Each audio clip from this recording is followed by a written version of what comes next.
Mistakes were made. By whom? By you.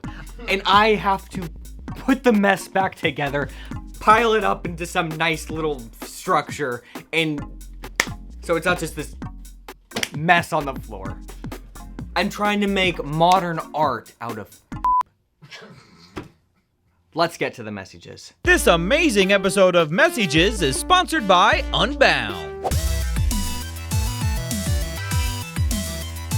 Jordan's messages. Hello, Jordan and Josh. Do not worry, my spouse does not watch Messyges, so there will be no drama. 2 questions. 1, what do you do if you find yourself married to the stereotypical video game addict you so often come across in Messyges land? If divorce is not an option, and financially you cannot separate, but remain married, i.e., you don't marry anyone else. What are you supposed to do to survive and stay sane? Especially when you cannot broach the subject as it causes the addict to go into a woe is me state, and then you end up having to comfort them other than them helping you. 2, if you cannot afford a house because you don't have $500,000 in the bank and you currently live in a moldy 1-bedroom apartment with 2 adults and a baby, should you pay the extra money to rent a 2-bedroom to save your sanity, even though you won't be able to save as much money? Or should you just keep saving in the 1-bedroom and slowly lose your sanity to maybe get a house in the out? I think these 2 questions can be wrapped up in the first question. You are asking me. It's almost as if I am your husband, which is totally wrong. But what? Look, so that's what I'm saying. Both questions can be wrapped up into the first question. Your husband is missing. He is in another land. He's in another realm. He's got Zuckerberg's goggles on, walking around, hitting walls moldy. He doesn't even know they're moldy because he's in, Josh, what was it called? It was Metaverse? No, it's not the metaverse. It was in all the Armageddon movies. He's in Apocalypse? he's in the apocalypse. Satan is tempting him in another world. And he's at the guillotine. And somebody's got another everybody reference. watched those old end times movies in the 90s. Well, like we did. thank God, because let me tell you what's something that will alter your universe. Okay, look, forget the guillotine.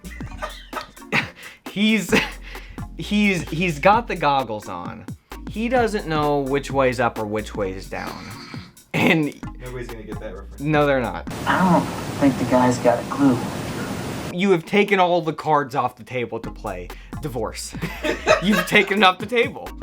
What am I supposed? What threat is there for a woman? Josh, what can she threaten? I can think of it.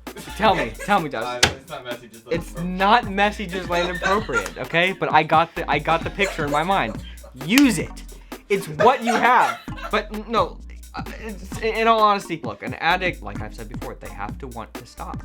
If this guy is okay living in a moldy 1-bedroom apartment with his children, they're coughing, they're wheezing, they can't barely get out of bed because it smells so bad. He's had COVID. He can't smell anymore, Josh. He doesn't know. It might be an honest mistake. I feel like this is a much deeper problem than video games.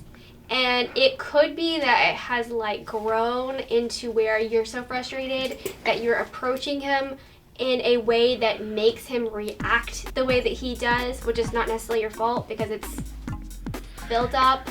But you need to go back to like square one and try to have like a calm conversation. Maybe like ask him what's wrong. Why are you ignoring this? Like, let's get on the same page. Like, have that conversation rather than saying, why aren't you giving me what I need? You're playing video games. Take it 20 steps back. That's a great point. Try to get on the same page again. It's a great point. If you can respond to him in a way that is surprising to him, maybe, and I'm not saying be a pushover, I'm just saying respond in a way that he's not expecting.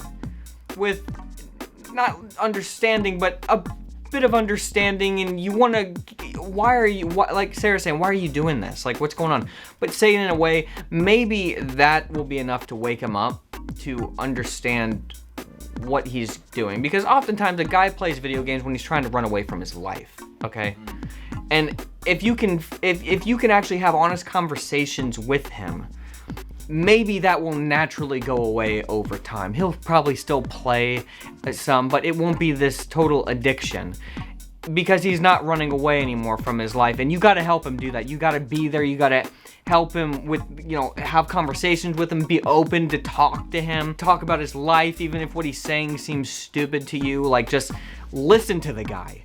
Just listen to him. And then maybe over time, he will slowly take the goggles off, curse Mark Zuckerberg's name, and step away from the guillotine. Maybe. I think there's a good chance. If you follow those steps, I think that there is a pretty good chance that he actually might walk away from the games. What do you think? You probably had some kind of like goals for your future when you got married. Remind him of that. Try to get back on. The guy just wants to have an accomplishment in his life. And right now it's through slashing people and doing whatever he's doing in the games on Call of Duty. Help him, give him an accomplishment that he can look at and say, wow, I did something good today. I had a good conversation with my wife. There you go, step one.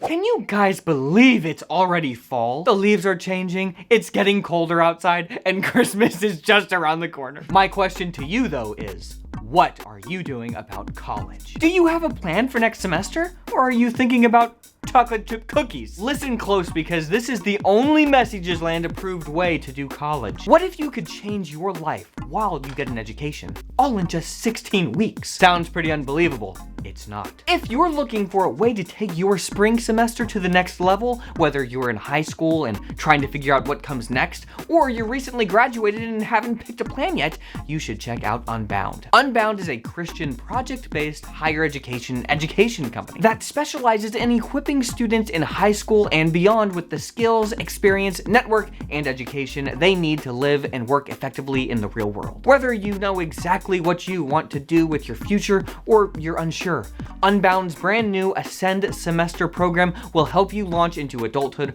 with a network, strong community, and relevant skills. In just 16 weeks, Ascend semester students complete a challenging project in a field they're interested in, attend a live student event all about building skill and developing resilience, complete robust Christian leadership training, receive monthly team coaching, and attend expert-led webinars. Enrollment in Ascend semester just opened up, but it's only open for 3 months. Visit beunbound.us/BlimeyCow to hear what students themselves have to say and book a call with the Unbound admissions team today. That's beunbound.us/BlimeyCow.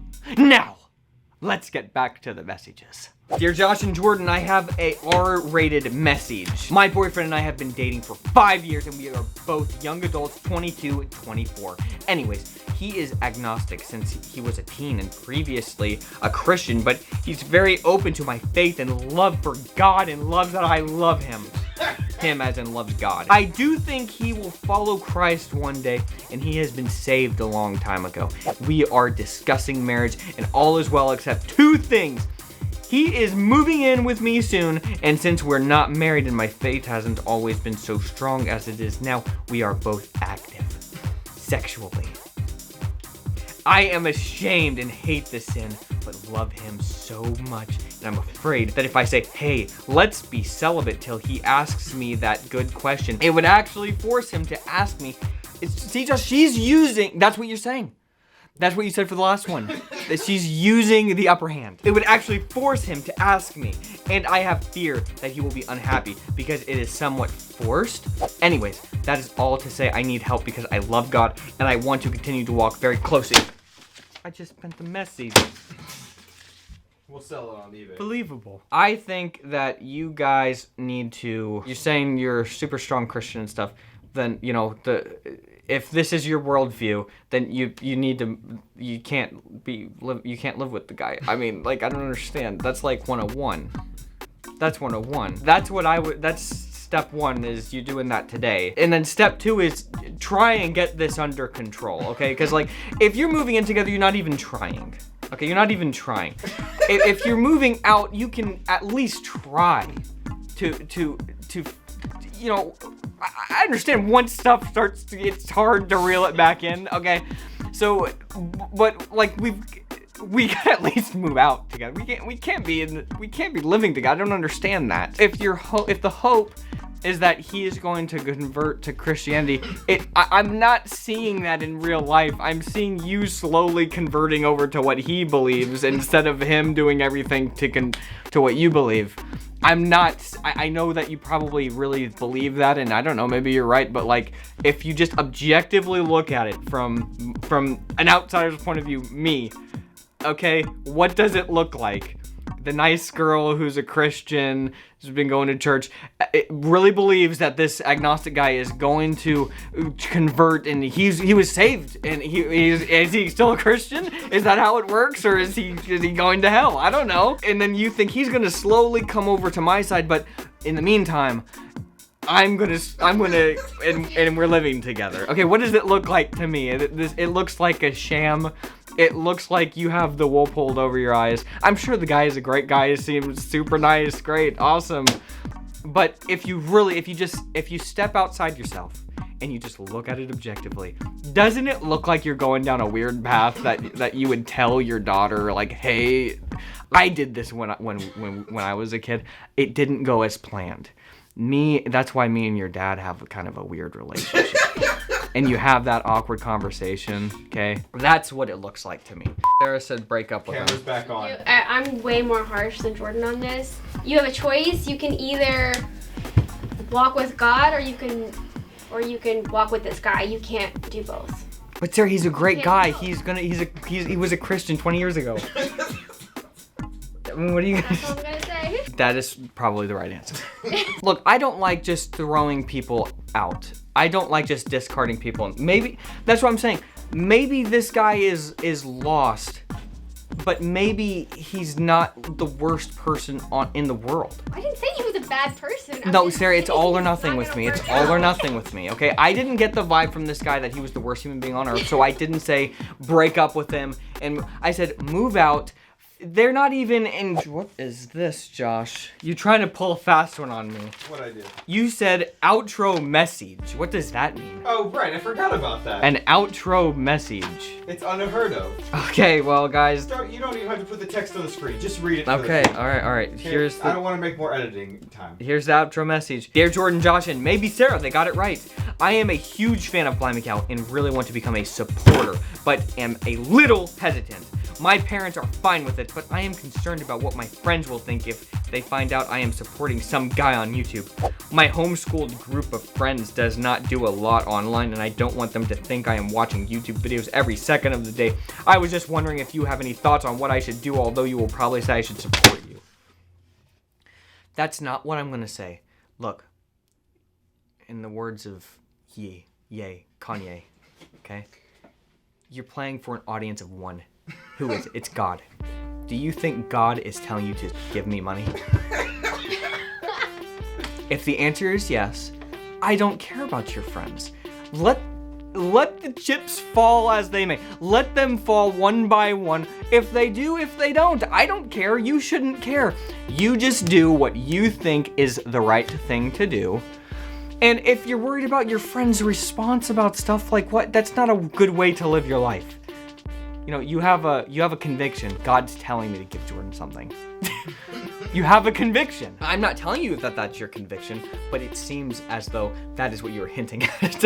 In all seriousness, don't spend your whole life worried about what your friends are gonna think if you want to do something. Just, okay? Like, if this person becomes a supporter, they'll get a bonus message this week. There's 40 bonus messages now on the website. And we're about to record another bonus message. If you support us and if Kay supports us here, you're gonna get this next bonus message. So don't be messy and leave good messages.